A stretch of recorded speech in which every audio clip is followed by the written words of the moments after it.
and we always start just by reminding ourselves of that particular qualification and the fact that today we're looking at Unit 7.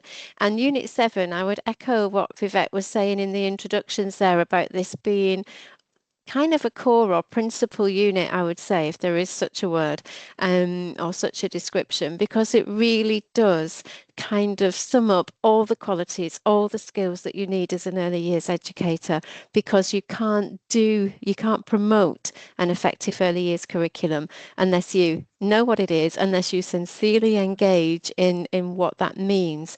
And so we're looking at what do we mean by curriculum? What do we mean by pedagogical practice? What are these strange theoretical words? And these are difficult for our students to sometimes get a grasp of. And yet they are important in that professional world of early years educator.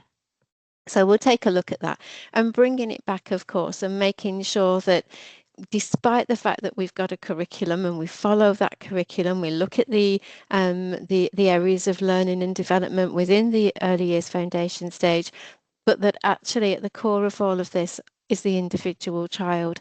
And the most important thing there will always be the relationship you have with them.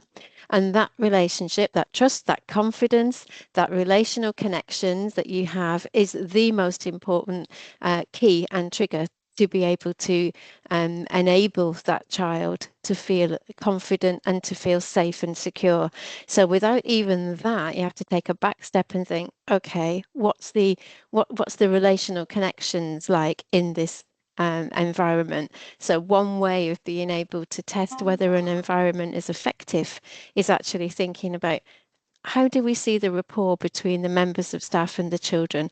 What's that like? Because that's the first step. And if you can't get, it's a bit like Maslow's hierarchy of needs. If you can't get past that, then the child themselves or some individual children may well feel as though they're not connecting with the environment and therefore it's not effective. So it's not just about planning to meet the needs of a curriculum that's policy driven. It's absolutely more about making sure we're in touch and in tune with those individual children. So I do think it brings everything together. So this is, I know you know about the qualification, but again, it just puts us in the zone. So we're remembering this qualification. If you're joining us, for the first time on these calls, then this is just to get you back in the zone of that particular qualification and how those units work. And as we've been going through these different sessions, we've been looking at holistic opportunities as well. So you will have seen that last time, or noticed that last time 5 and 6 we kind of interweaved together because we were looking at how there could be some overlap there and some familiarity and similarity in the teaching and learning opportunities. We also have looked at how Unit 2 and Unit 8 can sometimes fit together in terms of planning and assessment of children observations and so on.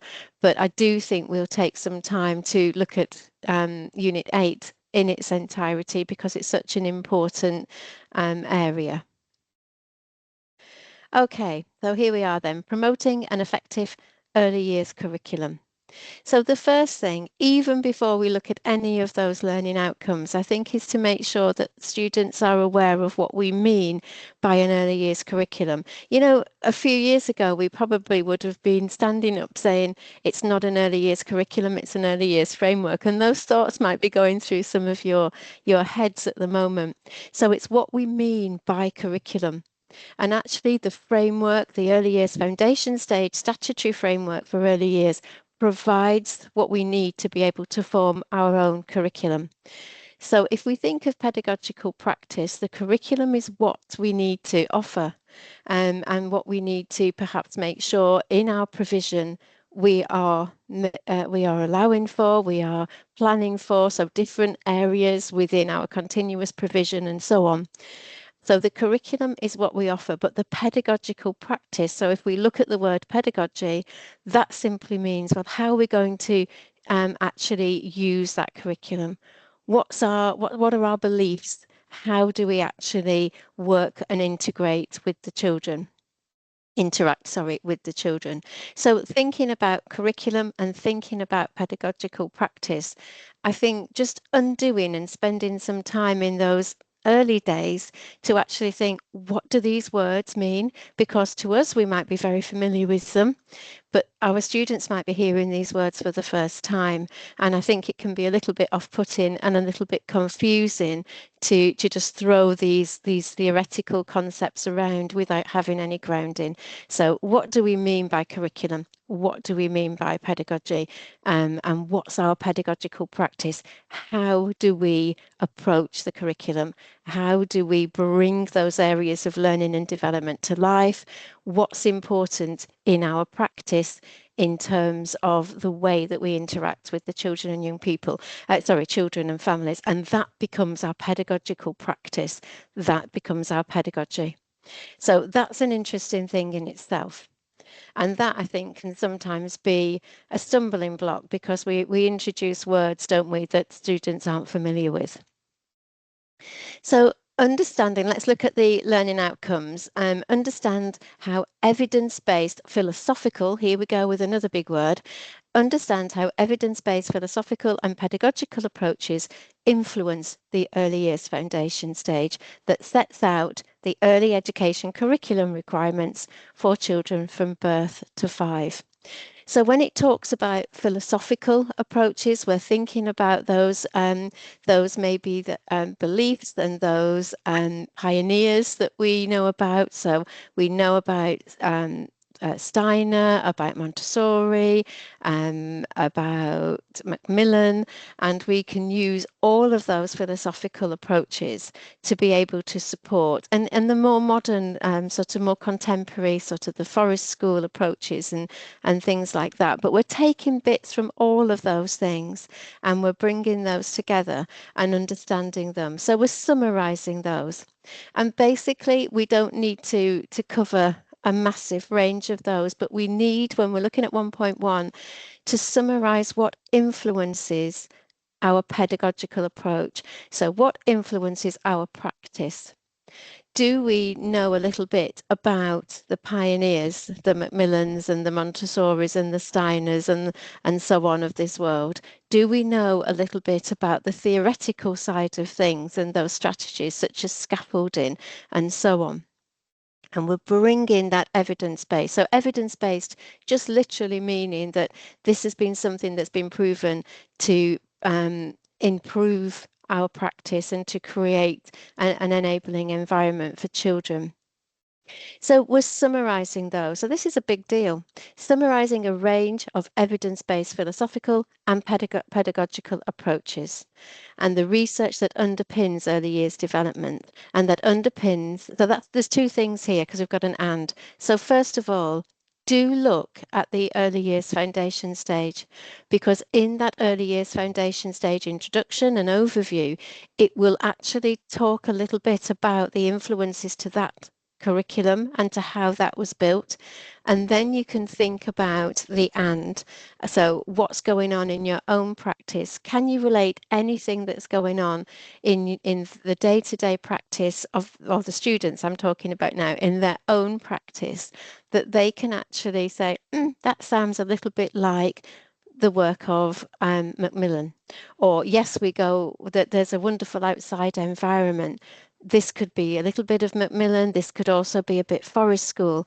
Let's have a look at that. It's also maybe a bit Steiner influenced. And so students are able to make some of those links between what's happening in their practice and what's influenced through research that the practice that's going on in their setting. So it's really just helping students to reflect on how their curriculum is seen in day-to-day practice in relation to what's gone on before and those theoretical approaches. So that could take quite a while and it could be a really good discussion point. So you're doing a bit of research, you may be giving students a bit of reading to do on different approaches and they're reflecting on what goes on in their everyday practice, making links to those different philosophical and pedagogical approaches. So remembering philosophical, we're thinking about those pioneers, we're thinking about different approaches to early years and childcare, and the pedagogical, how is that used in our practice? And they can then talk about how that underpins the organisation's approach and values. So what's important within their organisation? Is it about the holistic child? Is it about the outdoor environment? Is it about the kindness and the well-being of children? Is it a combination of lots of different things? And how has that been influenced by what's gone on before and the research that we know about? We're not asking that students write pages and pages here, but that they simply are able to use sound, evidence-based philosophical and pedagogical approaches, and that they're able to give good examples from their own day-to-day practice, what's going on in their setting, to be able to show that they understand it. Now, the next and Vivette, please do interrupt if anybody has any questions as we go, because I can't see any chats as we go through. Thank you. That's okay. Now, the second assessment criteria there outline the areas of learning and development making up the statutory early years foundation stage framework, and then what they include. So we know that those first three there are what we know as the prime areas. So again, making sure we're making that distinction between the prime and the specific areas. Students can look at what those different areas entail. What do we mean by communication and language in the early years foundation stage framework, and so on? Why is communication, physical development, and PSED seen as prime areas, do you think? You know, you can have real rich debates there on how those three areas are the prime areas, because they do impact the way that the child is confident, the way that they apply themselves to those other more specific areas: literacy, mathematics, understanding the world, and expressive arts and design. Now, those four specific areas are no less important in terms of learning and in terms of opportunity, but the communication and language, physical development, and PSED of a child are core to be able to apply themselves in a confident way moving forward. And that healthy disposition to learning is set through the ability to express yourself, to be able to participate in something, and to be able to feel confident in the way that you do so. So outlining those, again, the EYFS is your best friend here, and that's what you really need to be guiding students to. In 1.1, you'll get the information that you need to be able to start your research and explore.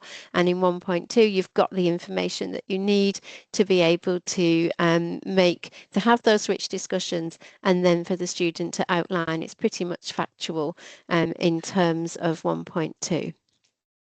And then you're thinking about pedagogical approaches. So you may well have done this when you were thinking about 1.1, but what do we mean by the way that we approach the curriculum? What's important in the way that we sort of exercise our curriculum approach? So those ranges of pedagogical approaches include their play. Play is important, and we take that for granted, that of course play is important in an early years curriculum, but actually talking about play and playfulness and allowing children to play and make their own decisions is so important, isn't it? So talking about what play means in its broadest sense. There are opportunities and there are occasions and situations when direct teaching, so that kind of adult-led is what we're talking about here, structured activities and experiences. And sometimes that can be the right thing for children who are a little bit hesitant, who are reluctant, or where you need to actually engage in a structured observation for a developmental area and so on, where you're trying to do some diagnostics and some interventions, for example. Adult explanations. How are we communicating with children? How are we making sure that that communication is effective? What about modelling? Adult modelling is so important. So you can talk about the verbal and the non-verbal communication there. thinking about how you actually show those qualities of compassion, of care, of genuine sort of knowledge of individual children. So that adult modeling that actually has an impact on your relationship with the children, but also on your relationship with the family. And that can make such a massive difference. We've talked about that before, but adult modeling, especially when you're supporting children and families, is important. And it's good as well to be able, well, following on to the next one there, learning from your peers. We are influencing our peers when we're showing that appropriate and effective modeling. And guided learning. So thinking about, if we think about the work of Bruner or Vygotsky, and we're thinking about that scaffolding, then that guided learning in terms of let's start, even Piaget, let's start with what the child knows, let's support the child to get to a higher level, and then let's see if we can see that through play. And maybe we're using some direct teaching and some adult-led structured activity just to see if certain concepts or certain learning areas are being developed within children. So those pedagogical approaches are sometimes seen in isolation and sometimes, and very much so, seen holistically, where you're combining lots of these things. So play should always be happening. There are going to be occasions when you're going to intervene as an adult, and it's going to be sort of that structured environment. And these can all happen within an hour, can't they, within an early years setting, where you're going to be talking to children all of the time, where you're always going to be that adult model and that role model, and where you're showing and demonstrating your skills as well, and applying that to help and support children in their play as well. Okay, and giving opportunities for those small group opportunities. So where you see children where they're on the peripheral of play and you're supporting children through your guided learning as well. So this, I suppose, is that sort of human rights legislation context. We're thinking here about the Equality Act, for example, and that's that all children and young people. And this is because it's saying children and young people because it's actually taken from the Equality Act, and this is something where you're thinking wider and just thinking about the importance of individuals really to an education. So this is something that's in the Sustainability Development Goals. So it's an opportunity. We've talked about sustainability before. So that's an SDG, a Sustainable Development Goal there in terms of entitlement to education. It's SDG 4, I believe. And then we're also primarily thinking about the implications of the Equality Act for early years educators when providing an early years curriculum. And I think we do this an awful lot and take for granted what we do because we're looking holistically at the needs of individual children. But it does us good to remind our students that this is a legal requirement. And again, the EYFS is your best friend here for teaching and delivery, because how that Equality Act in context of the early years requirement is broken down within that EYFS so that you can see and explore within that what the requirements are through policy, through procedure, and have discussions as well in terms of how do we do that. So the EYFS is telling us what the implications are, that it's telling us what our responsibilities are within the early years. How do we do that? So you can have those discussions in class or with your groups of students to actually think about how do we actually do this in practice? What are the challenges to this? Because we can all say, yes, we provide an inclusive environment. How do we know? How do we know that about the impact of that? So talking about that, how do we adapt activities? Is it just a case of adapting activities and walking away? How do we actually measure the impact of the work that we do with our young children? And it's not just about children with SEND. This is about all children. So children who might be finding it difficult to settle. So the transition issues this time of year. Well, hopefully by now all children are settled, but it's a difficult time of year. So and then there's always something going on. Within family dynamics, life is a roller coaster. We know that. People sing about that, don't they? But we know that to be true. So always being aware of the fact that children need that stability.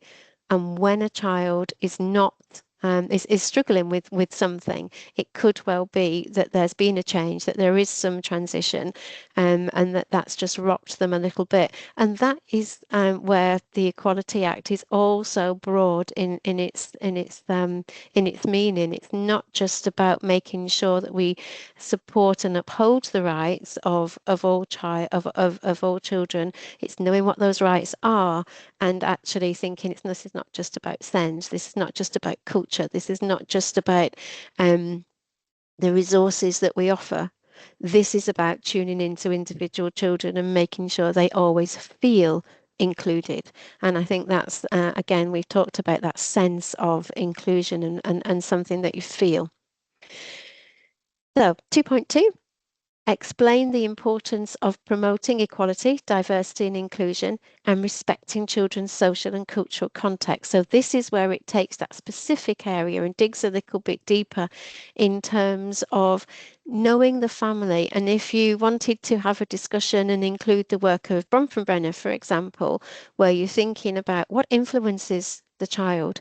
So if you're familiar with Bronfenbrenner, then you'll know that ecological model where the child is in the center, and then you've got that sort of micro and macro level. So you've got basically taking away all the complex theoretical sense of it. When you're explaining this to students, you could just literally, here's the child in the center. Who are the most important people or the influencers of that child's life from within the family environment, and then the wider influences. And those wider influences are going to be the social and cultural context. And so who's providing that? What about the community? What about the extended family? What's going on? Is there an important theme within this family? Is there a strong religious sort of thread running through? So what are the things that are important for that child and for that family? And only by respecting that can you actually make that connection and bring those two circles that I've talked about before in terms of what's going on in the early years setting, what's going on in the family. And only by bringing those as close together so that you've got that almost Venn diagram, you've got that overlap, can you begin to understand the needs of the child and the family in context of the child's experiences that they have in the home environment.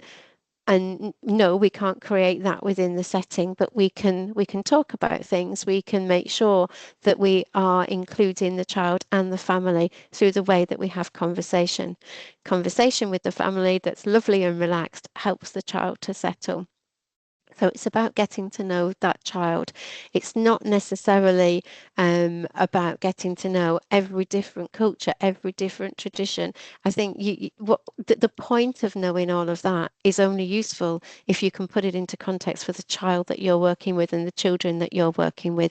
So yes, we need to have a general knowledge of that, but we need to know how to use it in our practice. So again, a rich discussion on that and the experiences that students may have in relation to children's social and cultural context is important. And every individual person will have a different social and cultural context. My background is different than Vivette's. Vivette's is different than Paula's, and so on and so on. It's influenced by other things, race, religion, and so on, but we have our own culture in terms of our experiences, and those are unique. Even within a family environment, those are unique. So then we're discussing that and taking that a little step further in 2.3 to discuss how different cultural backgrounds and family circumstances can impact babies and children's learning and development. And again, from that rich discussion of 2.2, you're thinking there about what could be important. Doing that actual Bronfenbrenner exercise might be useful. And then, you can think about, so what are those influences? What if something is transitional within a family dynamic? How may that impact children's learning and development? So it's an interesting discussion point. And then, of course, that can be done. You can use written narrative. These are all so far knowledge assessment criteria, knowledge learning outcomes. And you can do that by having those rich discussions or reading and opportunities to find out more about these things. Always try and bring it back to the context of, because this is a competency-based program, you can always bring it back to the student's own experience, even though this is knowledge. Learn the knowledge, but try and actually apply it through discussion and through written pieces of work. Because I think for a unit like this is all about what am I like in practice? I know the theory, what does it actually mean for the implications of working with babies and children and families? And so now we're taking that curriculum and pedagogical approach to teaching and creating experiences. So this is an exciting bit, really. Here we're thinking about how can we show that we appreciate what children are likely to have different levels of prior experience and knowledge, and how can we adapt our pedagogy to really enable that curriculum to be engaged by all children.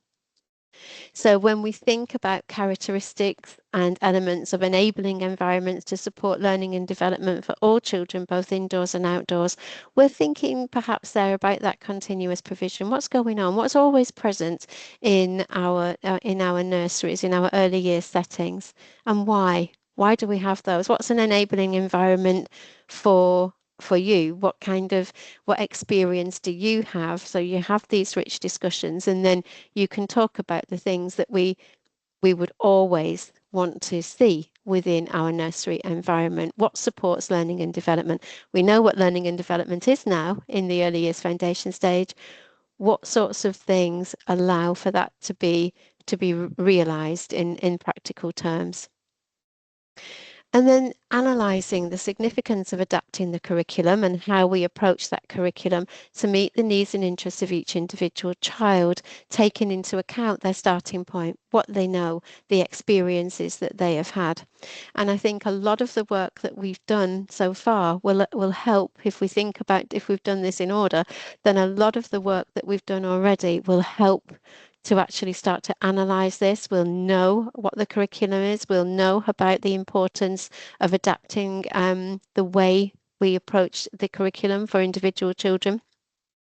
We've done that work perhaps on using Bronfenbrenner or something similar, just as a little exercise to think about the factors that may influence babies and children's experiences and their social and cultural context. And we're analysing the significance now of making sure we adapt that curriculum. We make sure that we are including those individual children. So I know I've mentioned healthy dispositions previously when we were talking in this particular unit, but when you think about this, so I'm trying to actually show you some links that might be holistic as we go. So hopefully you're seeing where those things could be tagged together. But explaining how an enabling environment fosters healthy dispositions to learning for children, thinking about those relational connections, thinking about the importance of the prime areas, thinking about how an environment that allows for curiosity, that allows for characteristics of teaching and learning from the EYFS, again, it's your best friend, how all of those things can actually foster healthy dispositions to learning. And that phrase in itself is a good discussion point. What do we mean by actually having a healthy disposition to learning? So again, you could think about something similar to a Maslow model here when you're thinking about, well, for children to be able to learn and to be able to apply themselves to those specific areas of development within the EYFS, and then to go on into their more formal learning, the more in a statutory sense. So the national curriculum in England, for example, what do we mean by that healthy disposition to learning? And that's about being confident. It's not about being a genius. It's not about making sure that, oh, yeah, I've met every single learning goal, despite what the government might tell us. It's about that child being the best they can possibly be at that stage. So, and that's as ready as a child can be, because that is the best they can be. And if they're confident, that's the most important thing. And they've had those opportunities, and they will then feel resilient, and they will then have a go. So all of those characteristics of effective teaching and learning are what make healthy dispositions to learning. So again, something to really think about when you're talking about a 3.3. 3.4 almost looks at those lists of pedagogical approaches, because those are the contributions and the impact of adults from within the setting. And then you're thinking about the factors within the wider environment. So again, you're thinking now about the work that you might have done on Bronfenbrenner, and you're bringing this in. How can the experiences that a child has, both positive and not so positive, how can that actually impact the child, and what difference can that make to the way that they will engage in their environment? So the influence, contribution, and impact. So starting with some of those key characteristics of pedagogical approaches will be a useful starting point to actually reflect on yourself as an educator, but then thinking, okay, what about what Bronfenbrenner is saying? What about those experiences?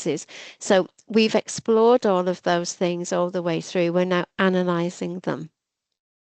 And that's something that, again, is really important and at the core of what the early years educator will do when they're working with children. So you really need to be very perceptive, as we know, when you're working with children. And you can't actually analyse the influence, contribution and impact of adults on children within their immediate and wider environment unless you're aware of their social and cultural context, you're aware of family dynamics, and you can't do any of that sincerely or appropriately if you haven't got that relational connection with the family. So that is so, so important. And that can be the biggest challenge, because sometimes when you've got families that are not feeling confident in an educational environment, and your setting will be an educational environment, then that these are the barriers that need to be broken down. And sometimes children who are not settling well, who are hesitant, who they're often, let's be honest, we're all human, they're often the most difficult to and challenging children to make those relationships with when you're so busy and other children are craving your attention. So again, it's important that your students realize about that sense of equality and inclusion, and making sure that all children are given the attention that they need. So it's bringing all of that together, which leads nicely to 3.5, the importance of equality, diversity and inclusion, and respecting children's social and cultural context for effective pedagogical practice. You can't work with children unless you babies and children unless you get to know them, and you can't really get to know them unless you know the whole child, unless you're bringing those two circles together. What's going on in the nursery? What can I provide in this early years setting? What's going on in the home environment? You don't know the child until that triangulation, if you like, is in place. So that's one of the biggest challenges, and one of the greatest professional assets, if you like, is about being able to make those relationships and keep them, establish them and maintain them. Okay, so now we're thinking again, we're talking a little bit about adult-led as well as child-initiated experiences here. So learning outcome 4, understand that a carefully planned and sequenced curriculum is essential for all children in recognition of their needs and interests. So we talk about free flow planning, we talk about spontaneous planning and so on, and not planning at all in some cases and being followed by the needs of the child.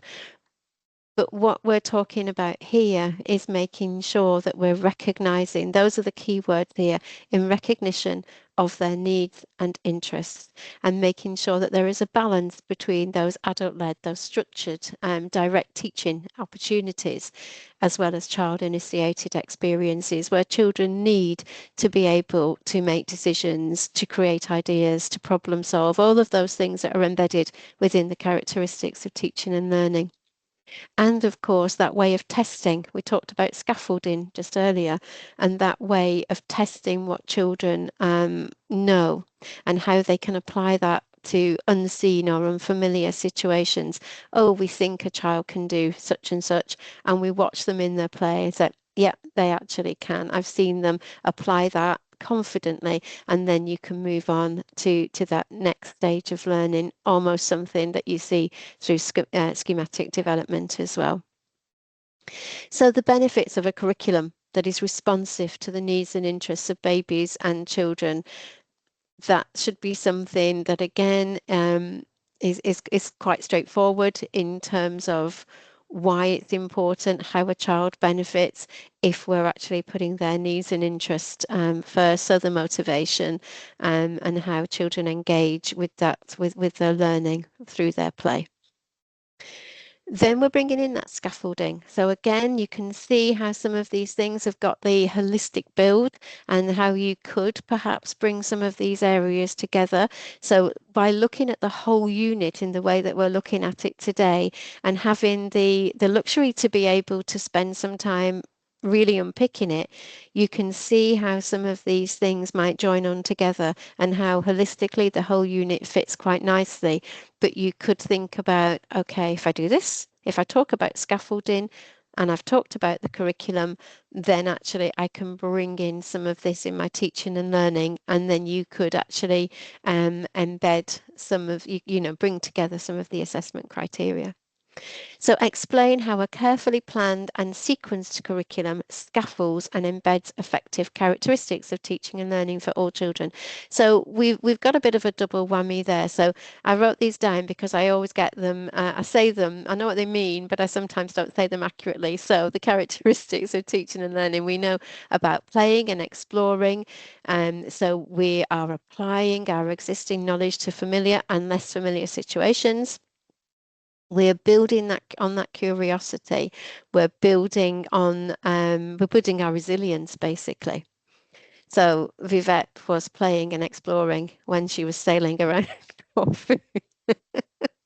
And then we think about our active learning. So embracing play, our well-being, again, our resilience.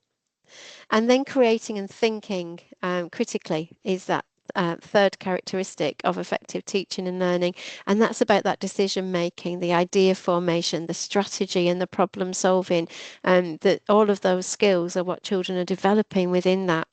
So we need to know and understand what the effective characteristics of teaching and learning are.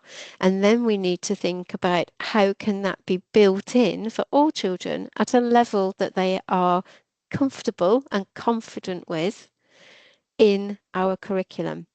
So we're explaining the theoretical side of that and how and why that's important.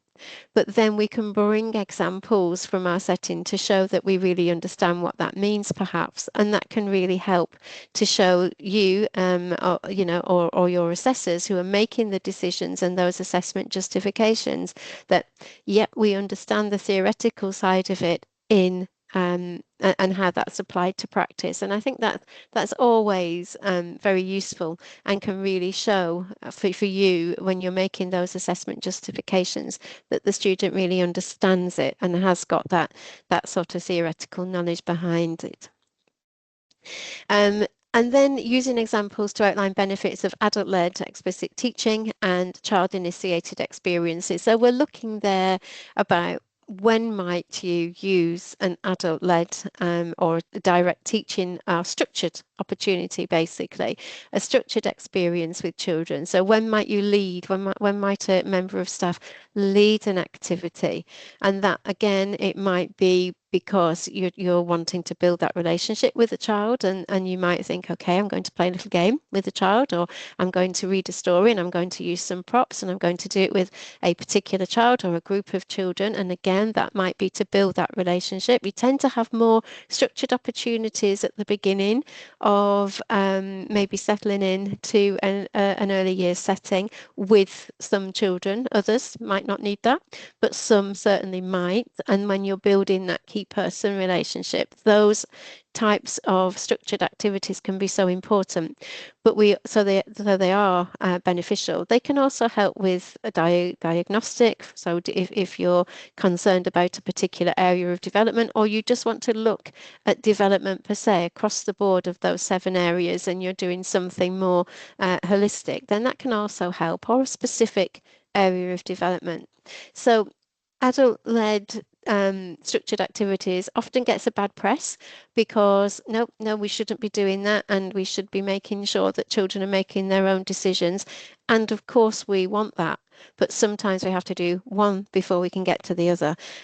So a child who needs and who is craving that relationship and is not able to form that themselves needs some intervention from an adult.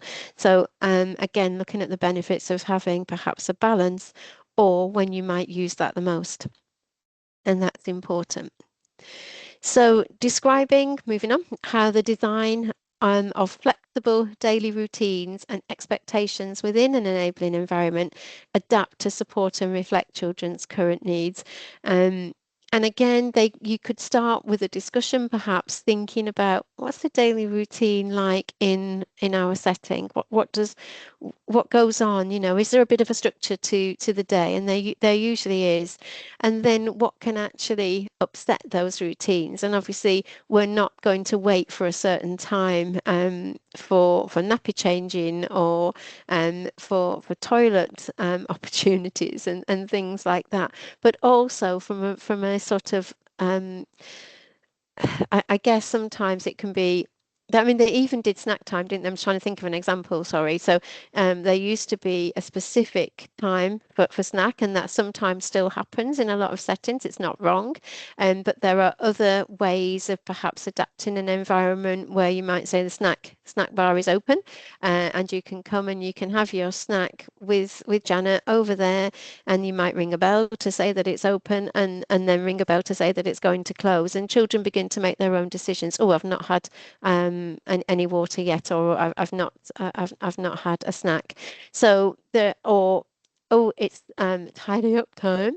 When things are coming to a close, and there does have to be routine. A lot of children will benefit from having that routine, and they'll be able to know how the day is going, and they sequence their own time in that way.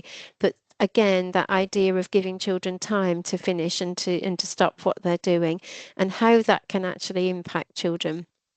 So supporting children's current needs, getting it right so that there is a structure to the day that helps individual children, that helps staff as well with what needs to happen within a busy environment. But it's that word flexible, I think. So we know what's happening, but we also have got the professional knowledge to be able to know that's okay. We can be a little bit flexible. Okay, you come on over here, and let's finish this wonderful model, or let's put that over there with everything that you need, so that after snack or after lunch we can come back and look at that fantastic model. So again, it's that flexibility and being sensible with that. Describing the influence, contribution, and impact of adults on the child within their immediate and wider environment is something I think that's threaded through all of this, and something that you'll be able to tag on to things that you've already done. So again, that holistic opportunity, because we've talked about that and the importance of that previously.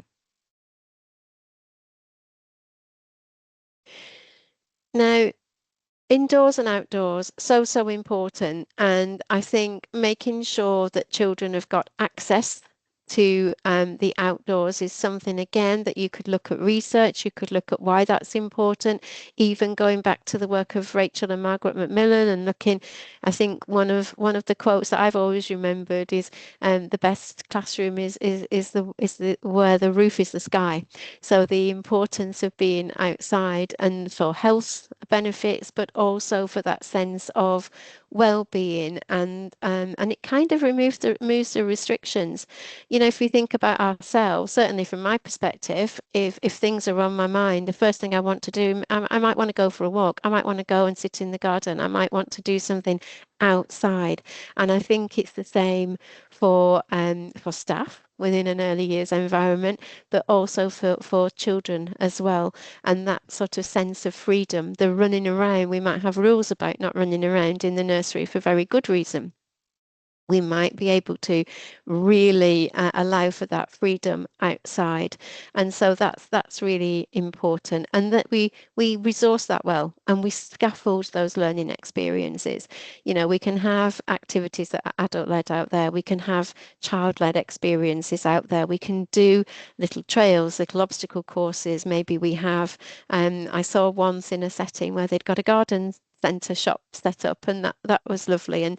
And just seeing the change in the adults and the children when they were participating in that, and they picked up a hat and popped on the hat, and they became the customer, or they became the shopkeeper, and they had their big leather purses and bags. It was wonderful to see. So there are lots of things that you can do, and the learning opportunities from having those scaffolded, this is the key word here. So we are keeping it well resourced, but we're scaffolding those indoor and learning outdoor experiences, so that there is, yes, we're in line with current statutory requirements, we're going outside, but that we're making sure that this continues to be a learning environment where children are receiving that same adult modelling outdoors as they are indoors, and that we're making sure that that sense of inclusion remains in place. And this is, you can see how it's all kind of flowing on here. So high quality, fair and inclusive practice all the way through anything and everything that we do, not necessarily this unit at all, but all of the learning that we do. We want a high quality environment. That means that it must be fair, therefore it must be inclusive. And I think, again, that wider sense of inclusivity, very, very important, so that all children are feeling part of something. How do we create that? We can't create it in isolation. We need to get to know the child and their family to be able to do that. And then we need to be observing all the time. And when things don't seem quite so important to us, if it's impacting a baby or a child, then it's absolutely the top of that professional priority to be able to maintain that sense of inclusivity. And that's not just about the diversity of individuals impacted by race, religion, etc. Of course, it's influenced by that, but it's very much about individual children and how they are feeling and how they are interacting within the setting. What relationship do you have with each and every child is a good question to ask your students there. And then we go on to the ever important be able tos. So be able to plan those educational programs that reflect the needs and interests of the children. So everything that we've talked about so far, we need to see it. We need to see it happening. We might have reflected on it in the previous learning outcomes that are knowledge-based. Now we need to try and see that in action, or have some reflective accounts that are more detailed of how these things are being achieved wherever possible. And I know your external quality assurers would really want to see this being demonstrated. So are we contributing to educational programs that reflect the stage of development, the individual interests and needs and circumstances, entitlement to new, important and interesting knowledge? What kinds of things are being planned? How can we see the student interacting, that member of staff interacting with their children, and what's that based on? Can they explain what that's based on, perhaps following an observation through a PD? How is that member of staff or that student advocating for children's individual learning? Are they stopping? Are they reflecting in action? Are they making sure that they are advocating in terms of adapting what they're doing and maybe next steps planning? So facilitating, scaffolding and supporting adult-led opportunities and child-centred experiences with children based on curriculum and pedagogical need. So this is about bringing all of what we know about scaffolding, about pedagogical approaches, about the balance and the benefits of both adult-led and child-initiated or child-centred experiences, and how we relate that to the curriculum through our approach, through our pedagogy. That should be something that's seen all the time and quite naturally shown by and demonstrated by the students. And that, of course, really would encompass ongoing effective learning experiences underpinned by a holistic understanding of the child. So again, where something may have been planned as an activity that's being observed, you're then looking and observing that this is happening and that it's effective, and that you can have those professional discussions around how something may have been adapted as you go throughout that observation. Sometimes you can learn an awful lot more, and I would always stress that your students feel safe and secure in the sense that you learn an awful lot more about children and about themselves as a student as well. When things don't go to plan, how do they adapt things? You know, are they going to very rigidly, no, we have to finish, we're playing sound lotto and that's it, and you can't leave this table until we've finished? Or is it a case of, okay, that's fine, yeah, oh, I think I did hear the snack bell, yeah, okay, let's leave this here, or maybe we'll pack this away and come back to this later. So you've got to try and encourage your students to always remember to go with the flow. And then being able to use appropriate curriculum and practice support, such as a non-statutory development matters guidance. So here now we're bringing in EYFS and development matters. So what you could do when you're looking at the EYFS earlier on, if you're sort of teaching the knowledge in isolation of the longitudinal be able to's, for example, then making sure that when you look at the EYFS, you're also looking at development matters, because that guidance can be very useful to use alongside, especially in terms of understanding stages and sequences. And when you're planning activities, if students are thinking about, I'm not sure what to plan, or I'm not sure of what this is telling me about this child's stage, then development matters can be really supportive, as can Birth to Five as well. That's another useful document. So using appropriate curriculum and practice to facilitate child-centered, dynamic, so always moving, always being reflective. And sometimes you plan for something and you do have to change it, and that's okay. So being dynamic, being sensitive to the needs of the child, being innovative and evolving with the experiences that you offer, those evolving experiences and opportunities, both indoors and outdoors. So making sure that actually the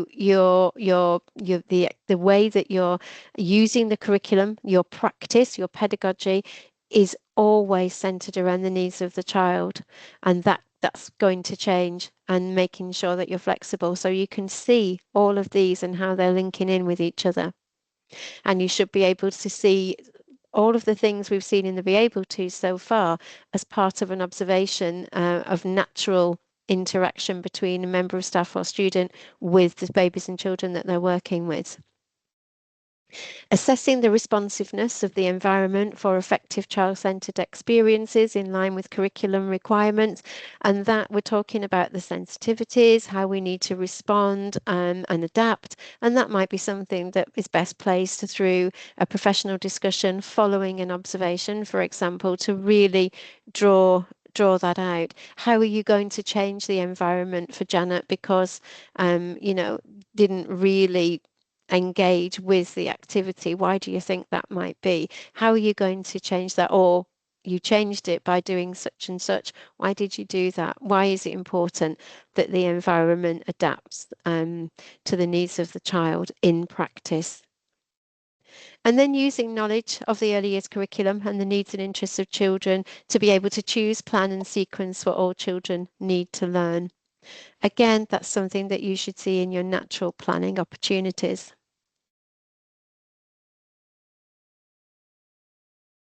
Be able to respond to the needs and interests of the child to support that intended learning. I think, again, we're looking at those different qualities.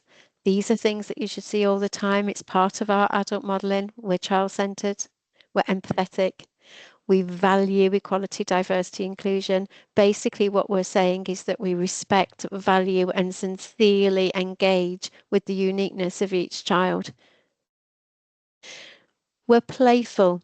So you liked Hello 9, Vivette, and I also like it because we're creative, we're imaginative, we're able to change and adapt to what the child needs in the moment. We talk about in the moment planning often. We're giving encouragement. We're introducing the child to new interests. And when we're introducing the child to new interests, which could just be a couple of words, a sentence. Oh, look at this. Let's see if that will balance on top of that. Oh, and you're having those interactions. That's teacher led. That is that structured opportunity within that dynamic child centered sort of activity or experience the child has chosen, perhaps in this context, to play with the bricks, and you're seeing that the child is trying to balance something on top, and you're encouraging the child. Oh, well, what about this? This might balance. So applying strategies to develop and extend children's development, learning and thinking. So talking to children about what they're doing. That is encouraging sustained shared thinking. They're problem solving, they're thinking, they're talking about what they're doing. And all of those things help to build that healthy disposition of learning. It's important what you're doing to me. I want to know more about it. You're building confidence, you're building esteem, and you're saying, I want to talk to you. You're important. And that there's you can't put a value on that. That is absolutely priceless. We're then reflecting on the impact of those pedagogical approaches and values. So this is something that might be best achieved through a professional discussion. He's not going to necessarily see this, but you could have this as a professional discussion based on sort of how the organisation's approach and values underpin the environment. This is something that will have been mirrored within the knowledge-based learning when we were talking about curriculum and pedagogy and how that helps shape the organisation's beliefs and ethos. So it's something that where the students are doing that exercise, if they did that earlier on in terms of bringing their true reflections from their own environment, then this is something that can be linked together, because this is definitely something, the clues in the assessment criteria there, we're reflecting on that approach. And then this is really about what you might see in terms of the skills that are being deployed within that early years setting. So a nice one. Demonstrating an appropriate balance of adult and child-led activities. And remember that, you know, those structured adult activities have got a benefit, and you might see that through a structured where something's been planned and led around a table where the child might be doing some baking or in a specific activity, but also you're going to see some child-led activities as well, and some wherever you've got adult intervention, remember, that's also that direct opportunity to say, well, the adult can also, these things are often combined, because just walking past, or if a child wants to show you something, the adult is intervening, and that's giving that appropriate balance as well. We know when to not interfere in play because it's so rich in its learning, and the children are wallowing in their play, and it's absolutely amazing and fantastic to watch. But there's also opportunities where you know you can extend that learning, and it's knowing that that is an adult-led intervention. Working in ways that demonstrate effective role modeling, supporting children's group learning and socialization. So again, we're building that confidence, we're building that esteem. That is going to help that child to develop that healthy disposition to learning as they go on through their lives. And then we've got some specific skills that are going on. So reading a story with expression and clarity. Not everybody is going to be the most confident with that. Reading a story, taking a group for singing, it's especially if you're new within the setting, it can be quite embarrassing as a student, I think, to take those on. So we really need to practice those things. We take some of these things for granted.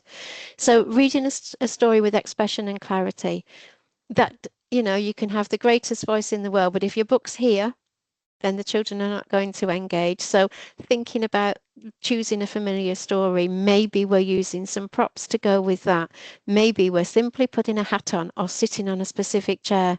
Or maybe we've got a basket with our props in, and that's associated with storytelling. There are lots of different ways that a student can gain their own confidence in that and help to demonstrate reading a story with expression and clarity.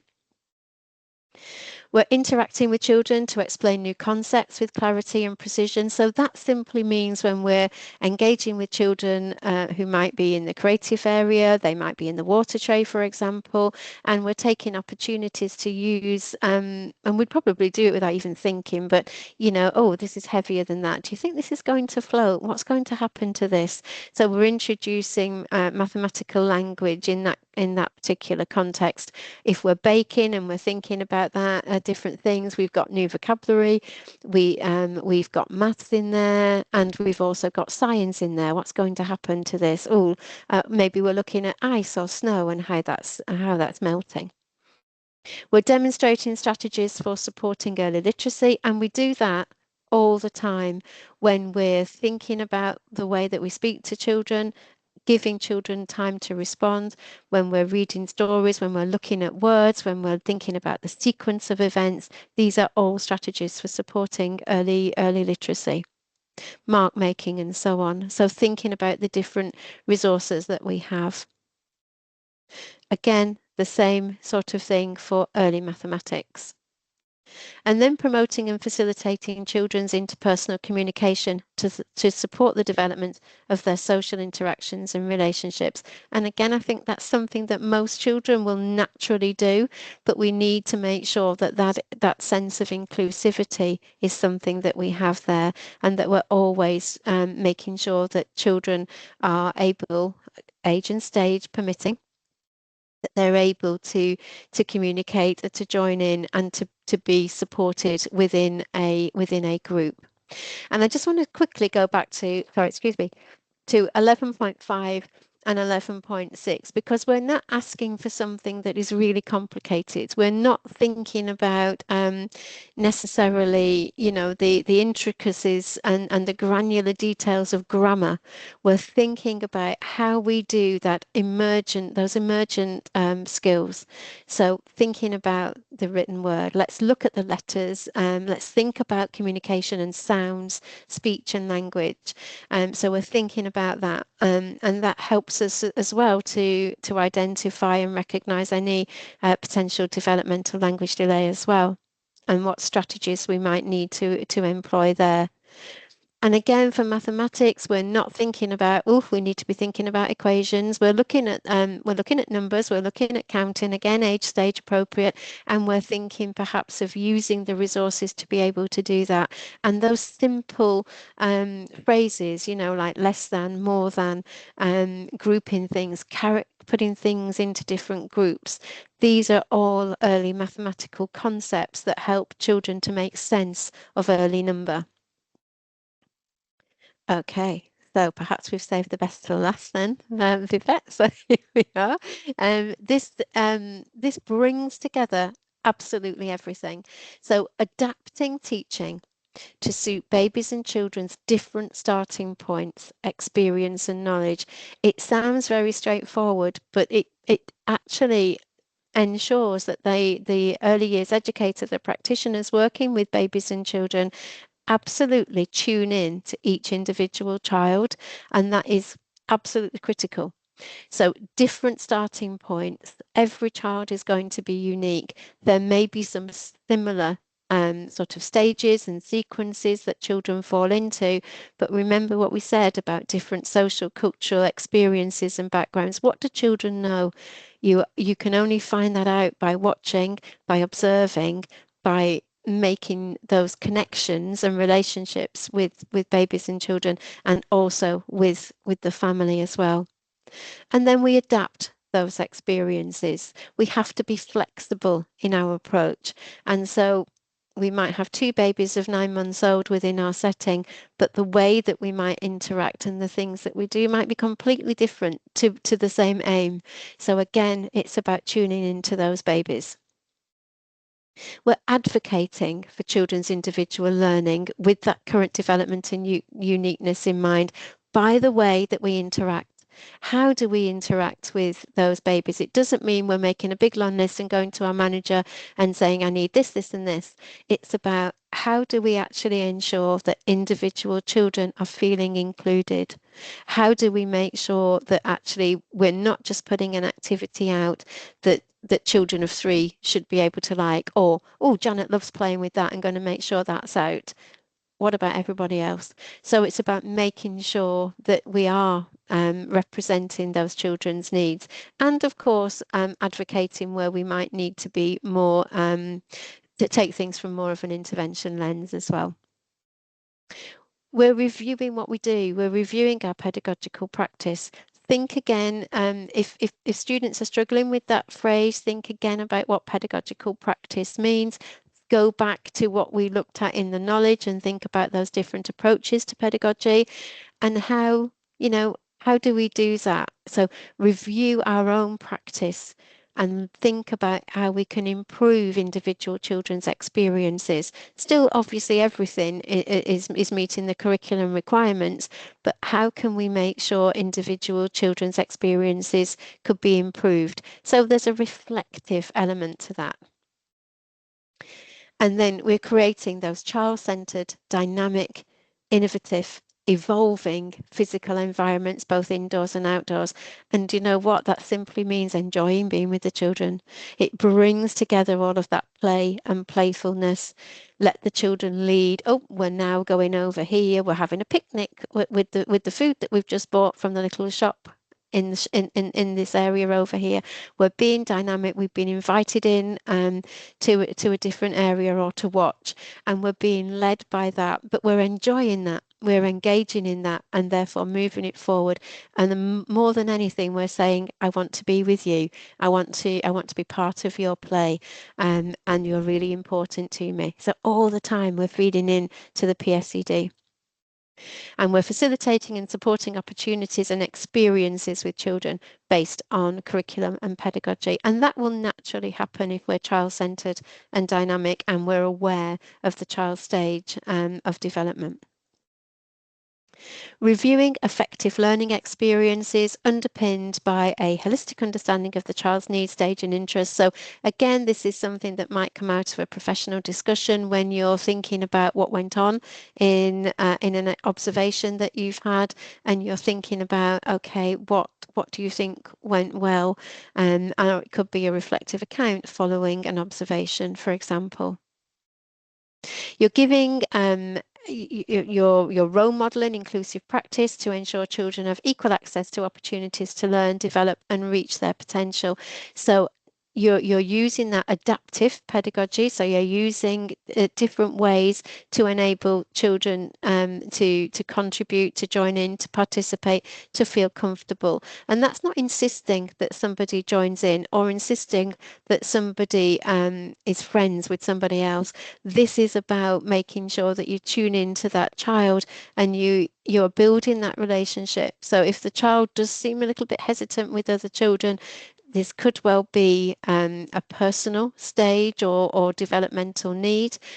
It could simply be that this child is going through transition and settling. Whichever way, the most important thing there is to establish that relationship. You've got to start with that before any practice can be inclusive or effective or enabling. Being child-centered and empathetic, valuing diversity and the uniqueness of each child, something you should see all the time, paying attention to avoidance of stereotypes based on gender, culture, or race might be something that comes in this explanation, in this professional discussion, following an observation, explaining how, the damage of stereotypes, for example, and how we might encourage prejudice without even thinking, just by the language that we use or the expectations that we might have, which is quite interesting. And again, it's human, it's not wrong, but it's something to debate and explore. And then analysing and explaining how cultural background and family circumstance can impact on babies and children's learning and development is something that we've already touched upon in that knowledge side of things within this unit. So this will be, again, an opportunity to make sure that we're bringing lots of examples from our own practice to that, to be able to combine what's happening in the knowledge side and how you could use that for 12.8. And I think that's it. So remember that you've got a range there, and you've also got some delivery and assessment guidance that comes with the unit. And I'm now going to stop sharing. I've probably talked for far too long, so I don't know if anyone's got any questions or comments. Brilliant, Janet. Thank you so much. I think everyone was just sat there amazed that you could actually give all that knowledge just like that anyway, and also really encouraged. For me, that unit is all about really getting you to focus on the child, your environment, yourself, and then as a result of that, you're just seeing the impact that you can have on a child, the difference you can make. So I just think it's so Absolutely. encouraging and supportive and exciting, because when you're working in that, if you're doing your job well, you are going to see little people change and grow right in front of your eyes, and that's really exciting to see and makes it really worthwhile, doesn't it? So I think that's Absolutely. the bit I love about that. Okay, Yeah. anyone got any questions? Please just wave your hand with your raise your hand thing, or call out, put your microphone on, and ask your questions. That right, someone's got Suzanne. Hi, I Hi, wanted Susan. to ask it. Hi, Janet. Thank you for that. I just wanted to ask you, I know we haven't got to Unit 9 yet, have we? No. No. Okay, so there's a question in Unit 9 that says summarise theories and philosophical approaches around play for babies and children's development. And then when we look at the specification, it talks about Froebel, Montessori, Steiner, Macmillan. So can we cross-reference because I've done Unit 9 first. Yeah, absolutely. So where you can see any of those, even, you might want to think in 1.1 where we're summarizing philosophical and pedagogical approaches, I think, in that particular criteria. You can certainly cross-reference to that. You might want to add some information to that to make sure you cover the context of this particular assessment criteria. But absolutely, so students can always make use and reflect of that, because in a way, the specification, if you didn't divide it into units and it was just all one big curriculum, then you would be able to teach it in this way. So it's done and arranged in that way for ease of management, but cross-reference where you can. Absolutely. Thank you. Karen. Yeah, I'll put my camera on because obviously, I'm based in Dubai, but I'm actually in England at the moment. Oh, yeah. I just want to look at that 7.3 criteria from the assessor's point of view, but also from the IQA point of view, because I do the dual roles. So when an assessor goes out and she does a written observation, so that criteria 7.3, it's got 3 words there: facilitate, scaffold, and support. Adult-led opportunities and child-centred experiences with children based on their curriculum, etc. Yep. So if the assessor is writing this into their written observation, they actually should be looking at and have a really good understanding of those 3 words: facilitating, scaffolding, and supporting, and adult-led and child-centred. So I'm just going to swap it over onto my IQA head. If the assessor writes that into her observation, she needs to be quite descriptive and telling us exactly what that learner is doing to facilitate, scaffold, and support. to be able to reference that and cover that completely. If that is not covered, then actually the IQA could come potentially in and downgrade it if they've not written it in the correct way. That's correct, isn't it?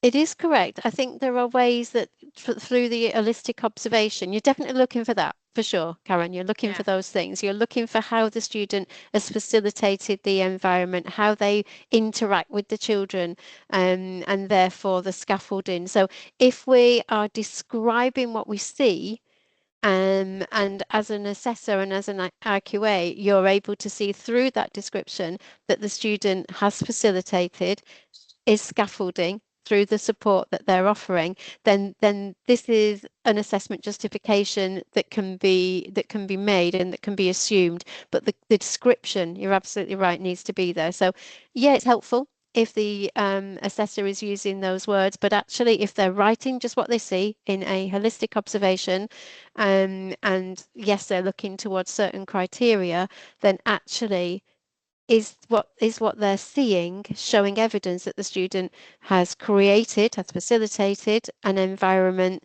that is conducive to the student, to the children's needs. So they're scaffolding that, and the activity allows for that.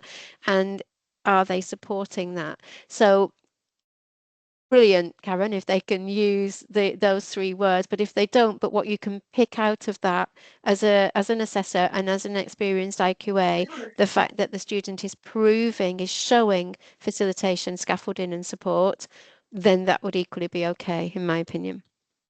Yeah, I suppose from my point of view, because obviously I work in Dubai, and when a lot of our assessors, including myself, I'm one of those, that are just getting to grips on how to write this up in a really good, in-depth way to make sure that we cover that criteria properly from a quality perspective, I suppose. Yeah.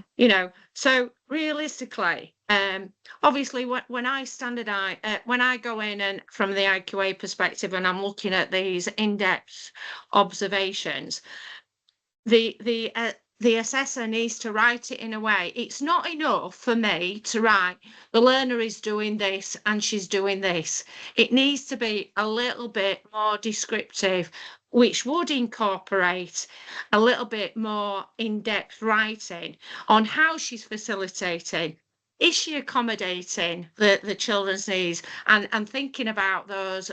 She might be working with a group of children, for example, and obviously we've got a lot of English additional language children in the group.